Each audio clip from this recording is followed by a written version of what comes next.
The train screeched to a stop in the middle of the dusty Wyoming station, its whistle echoing through the empty plains.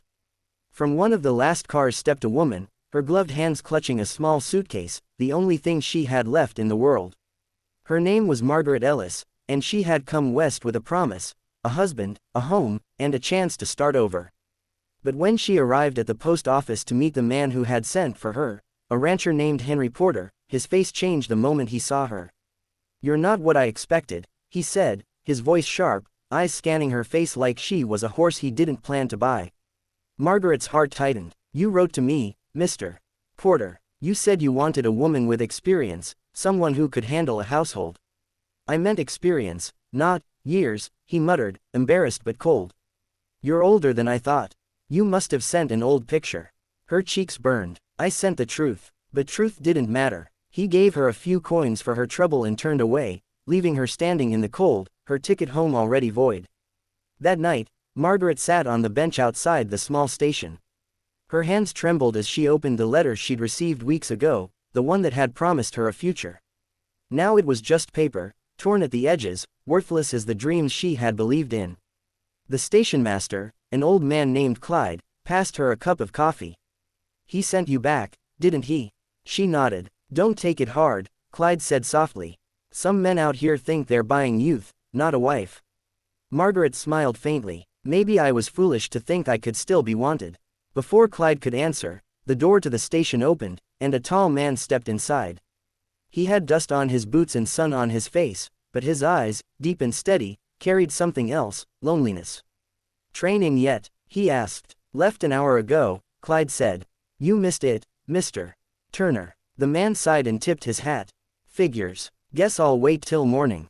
His gaze drifted to Margaret. "You waiting for someone, ma'am?"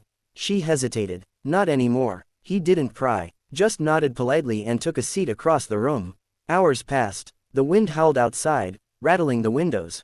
The stranger eventually stood and walked over to her. "Name's Eli Turner," he said. "Got a ranch out west of here. You look like you could use a warm meal." Margaret shook her head. "I don't want to be a burden." Eli smiled slightly. "Ma'am, I live alone. Only thing that's a burden out there is the silence."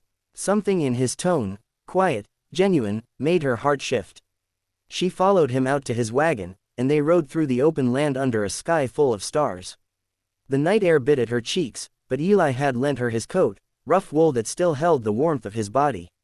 When they reached the ranch, she expected chaos, unwashed dishes, clutter, or loneliness turned bitter. But the house was tidy, simple, and calm. Eli cooked beans over the fire, poured her coffee, and asked nothing about her past. For the first time in months, Margaret felt like she didn't have to explain herself. The next morning, she insisted on helping, feeding the hens, sweeping the porch, patching an old curtain. Eli watched her quietly from the barn, the corner of his mouth lifting. Days turned into weeks. Margaret found herself humming again as she worked. The loneliness she had carried for years began to fade. Yet sometimes, when the sun dipped below the hills, she'd catch Eli looking at her like he wanted to say something but couldn't. One evening, after supper, she asked, "Why'd you bring me here, Eli? You didn't even know me." He stirred the fire with a stick. "Didn't need to. I saw someone who looked like they'd been cast aside."